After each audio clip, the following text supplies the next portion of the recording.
The Umkhonto weSizwe Party spokesperson Nhlamulo Ndlela has denied a wave of allegations accusing of misconduct and deepening internal divisions within the party. Speaking to Mail and Garden publication, Ndlela attributed the criticism to envy over his close relationship with party president Jacob Zuma. The Umkhonto weSizwe Party's constitution prohibits members of parliament from holding full-time positions within the party, a stipulation that directly impacts Ndlela, who currently serves as both a member of parliament and a member of MK's influential high command. Among his critics are former MK leader Jabulani Khumalo and ousted Secretary General Fred Shivambu, who alleged that Ndlela and Zuma's daughter, Duduzile Zuma Sampudla, excessive influence over the former president. The duo has been accused of pushing Zuma to oust political rivals and creating an environment of intimidation. Party insiders claim that while others have faced disciplinary action for similar offences, Ndlela and Duduzile Zuma Sampudla have remained untouched.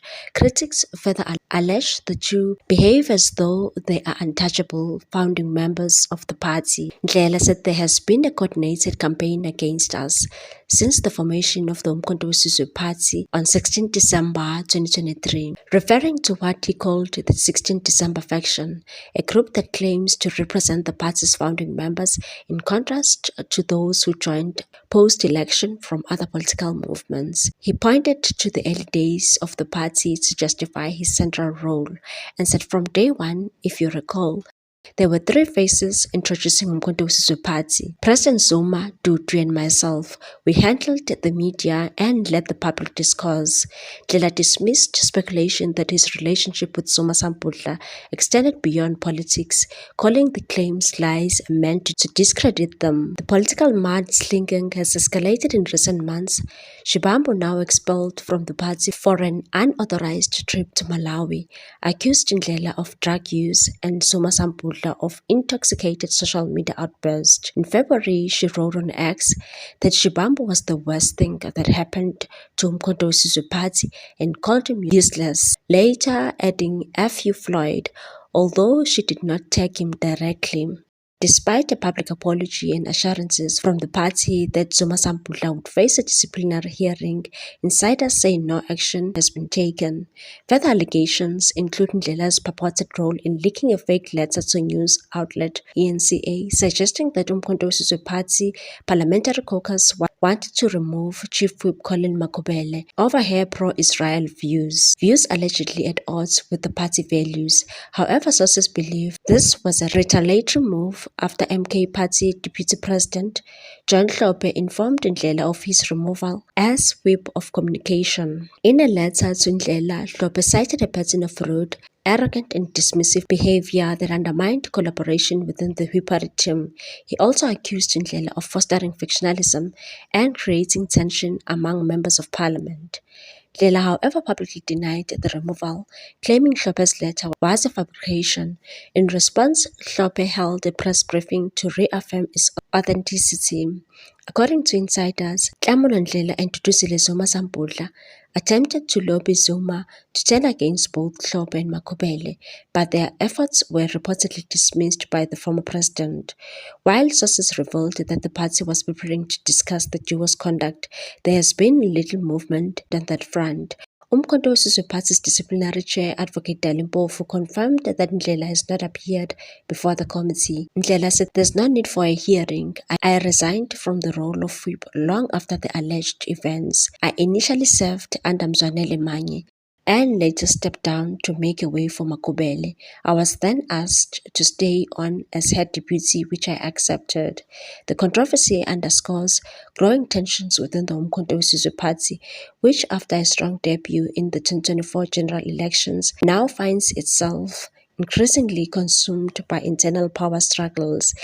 As the Umkhonto weSizwe Party grapples with issues of leadership, loyalty, and legitimacy, the factional battles threaten to overshadow its broader political ambitions and potentially its survival. Meanwhile, in a shocking development, the Transvaal Kingdom, representing royal houses from Mpumalanga, Northwest, Gauteng and Limpopo, has parted ways with the Umkhonto weSizwe Party, according to a media statement released online.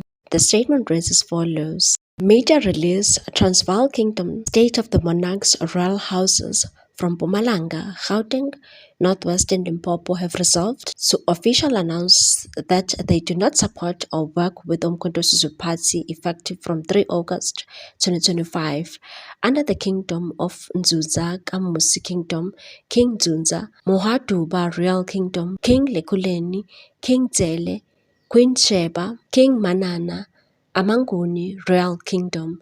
We, the Transvaal Kingdom, are compelled to announce that we can no longer continue our association with the Umkhonto weSizwe Party due to the persistent and deliberate undermining, disrespect, and disregard shown by the party from its national leadership and President Jacob Zuma towards the royal houses. The history of disrespect towards Amakosi within the Umkhonto weSizwe Party is well documented, from the ill treatment suffered during the launch of the People's Mandate at Orlando Stadium to the disrespect shown at the one-year anniversary at Moses Mabhida Stadium. This pattern of behavior has been consistent across all provinces, demonstrating a profound lack of regard for the dignity and significance of traditional leadership. The final act of disrespect that has led to our decision to disassociate ourselves with the Umkhonto weSizwe Party occurred on Sunday, August 3, 2025. Amakosi from the Northwest, Northern Cape, Gauteng, and Mpumalanga traveled to Nkandla at the Zuma homestead based on an invitation from the Umkhonto weSizwe Party Royal Council for a meeting with President Zuma. Despite initial confirmation of the meeting, Amakosi was subjected to a series of confusing communications, including a postponement notice on August 1, 2025, followed by a confirmation that the meeting was still on. A media statement was released on August 2, 2025, signed by Inkosi Mbengi Kabonginkosi Mhlongo of the Elangeni Kingdom, dispelling reports of the meeting's cancellation. However, upon arrival at the Zuma homestead on 3rd of August 2025, Amakosi were informed by SAPS members that President Zuma was not in Nkandla and will not be meeting with them. This treatment has made it abundantly clear that continued association with the Umkhonto weSizwe Party will result in the erosion of our dignity and the diminishment of the thrones of our forefathers. We have learned a valuable lesson, particularly in the context of the 2026 local government elections. The treatment we have received within the Umkhonto weSizwe Party is a harbinger of what we can expect if the party were to take over in our jurisdictions and territories. Press briefing will be held on September 2025 in Mpumalanga. Issued by Transvaal Kingdom State of the Monarchs Royal Houses. What's your take on this one, people? Thanks for watching. Please subscribe for more news.